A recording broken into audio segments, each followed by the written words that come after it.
Paano kung mawalan ng kontrol to? Kaya nitong saluhin buong bahay mo parang tumpok lang ng lupa. Ito ang Komatsu PC7000, isang 700-ton hydraulic monster na nagpapamukha ng laruan ang ibang excavators.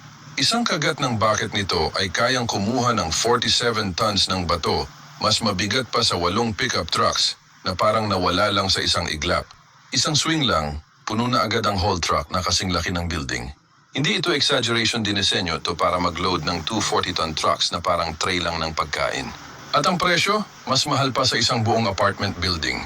Pero hindi ito nakatira sa syudad. Nasa ilalim ng lupa ang tirahan nito. May 2 diesel engines na may higit 2,500 horsepower at tracks na mas matangkad pa kaysa sa isang adult na tao. Pero ito ang pinaka-wild, may precise joystick control, real-time data, cameras at radar. Para kang nagpipilot ng smart tank na ginawa para hukayin ang mundo. Bakit nga ba gumagawa ng ganito kalaki